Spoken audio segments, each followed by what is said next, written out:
In the last video, I referenced the term null and alternative hypothesis. Let's go ahead and define what that is. So in the snippet from our textbook, it says the claim tested by a statistical test of significance is called the null hypothesis. The test is designed to assess the strength of evidence against the null hypothesis. Usually the null hypothesis is a statement of no effect or no difference. The claim about the population that we are trying to find evidence for is called the alternative hypothesis. The alternative hypothesis is one-sided if it states the parameter is larger or smaller than the null hypothesis value.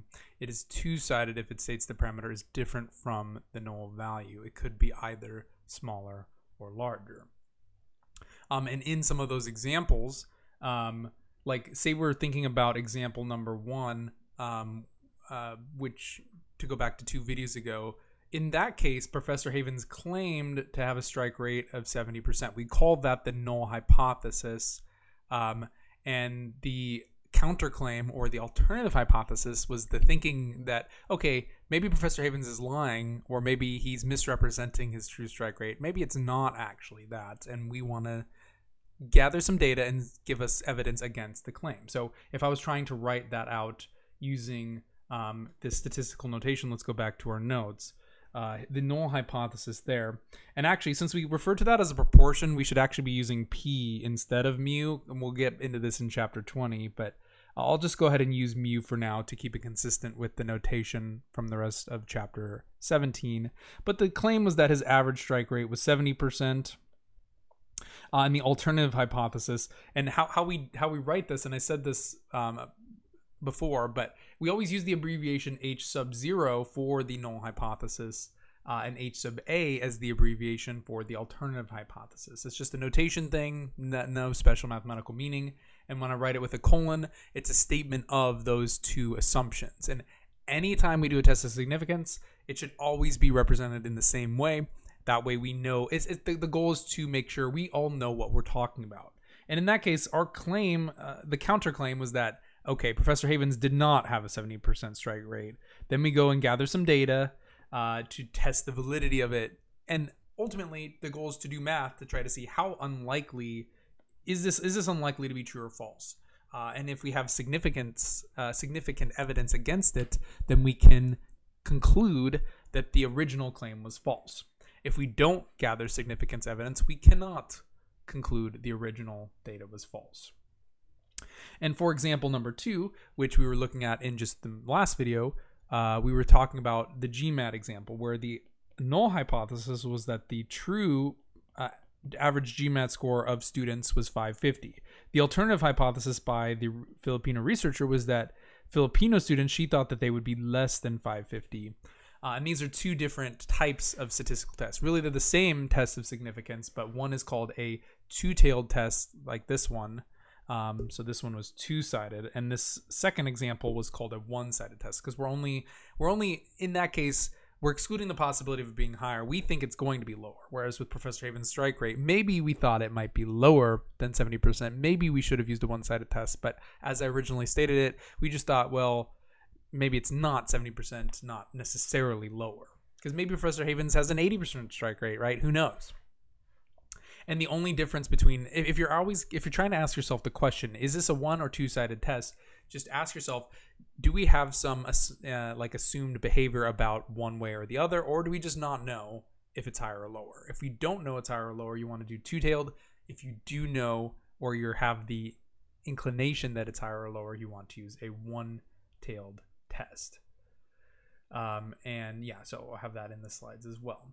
Also, another thing that is another common mistake with statistical data is you don't want to see the statistical data first and allow that to influence your conclusion. That's called statistical cheating, because what you could do is you could gather data to see, is it actually higher or lower than this predetermined assumption about the population, and then decide to use a one-tailed test. But again, that's kind of cheating, because if you don't know at all, you should always use a two-tailed test first, and you should not change your data. You can actually cheat, statistically speaking, by changing your test from a two-tailed to one-tailed after the fact, and that's just not allowed, because it's like basically on a test, say you're trying to guess the answer of the question, and then once you've eliminated one of the answers, you now know, okay, it's more likely to be this other answer.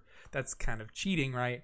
And yeah, anyways, you should always decide your test before you actually gather the data. That's the thing that I'm saying is important. Now, also, a couple more terms beyond the null and alternative hypothesis are what are called a test statistic and the p-value of the test. Now, this is pretty much exactly the same as what we were doing in chapter 3, where a test statistic, that's like calculating a z-score for a given parameter and then finding the probability that it will satisfy or not satisfy the test. Basically finding, well, what's the chance of this actually happening? It's very much the same as what we've already been doing. But again, these terms are, we have not been using these yet.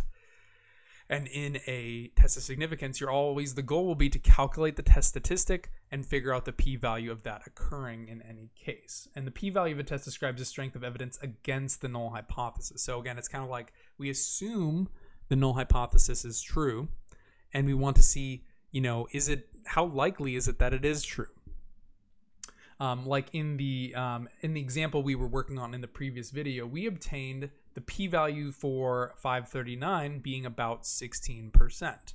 And that is not super strong evidence against the claim, because essentially in that case, we had a 16% chance of obtaining a sample of 539 if the original 550 were true.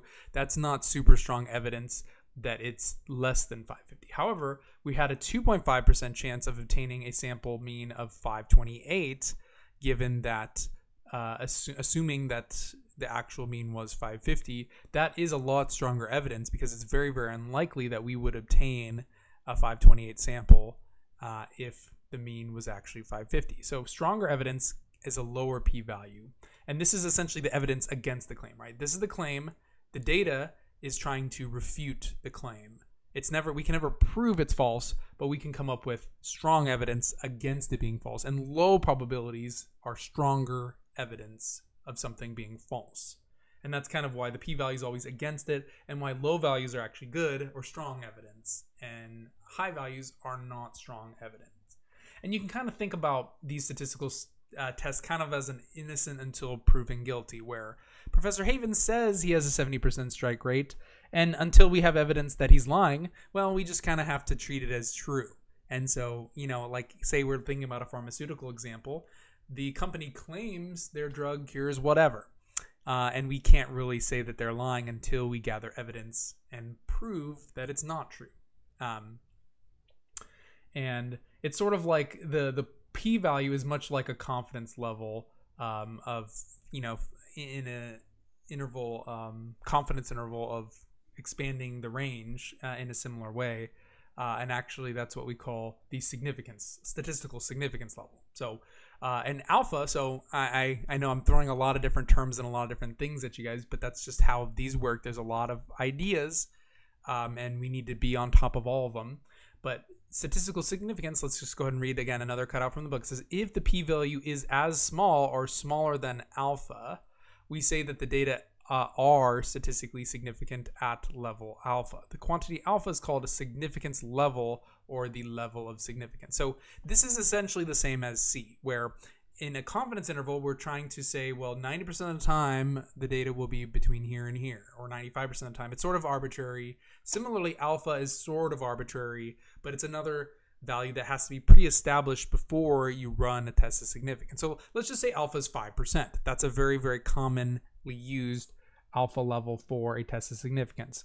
What that's basically saying is that, well, as long as we get a data within 5% level of accuracy, so let's actually go back to example 2, because I think this will make it a little easier to understand. Let's assume that we were talking about having a confidence level of 5%. Essentially, if we obtain a probability less than that, we can conclude that that is significant enough. It's like essentially what is significant enough to provide evidence to the contrary.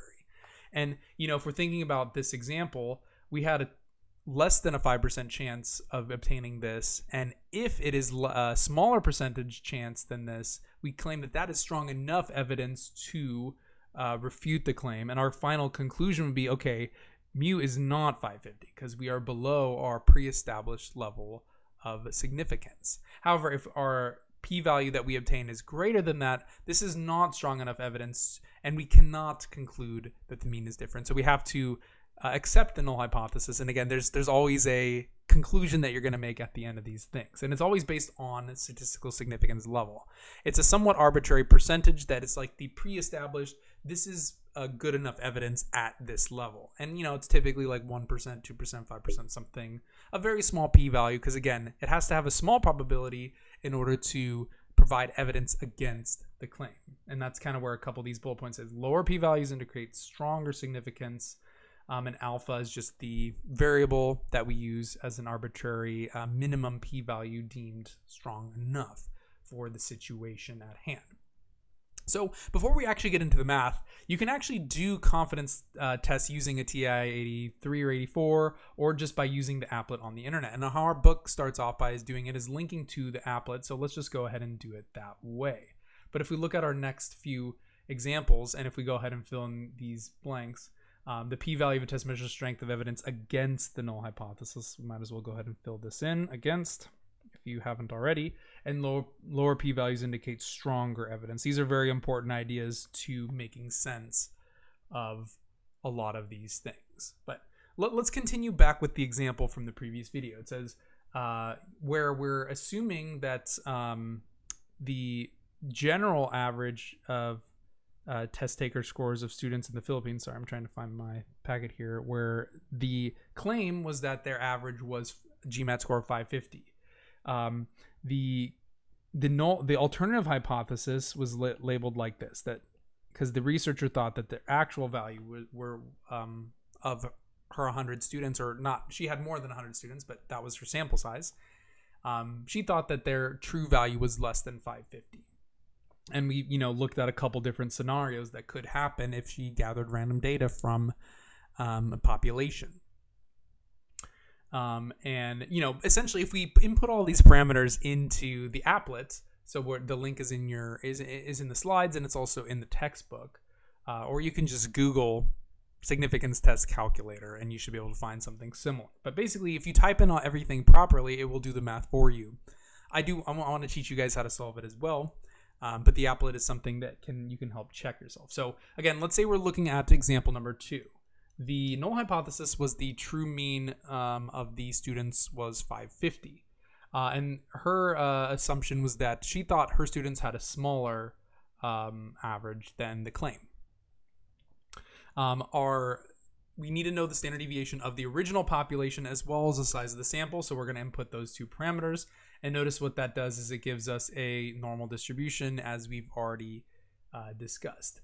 And then we actually then, so you don't need to check this bullet point because that's not going to be useful for all of our examples. But it says, if we actually obtain a set of data, we can type that in. So let's say in the first sample, she obtained a sample mean of 539, which is lower than 550. But again, it is not proof that all of the students are lower, because again, random variance could explain that.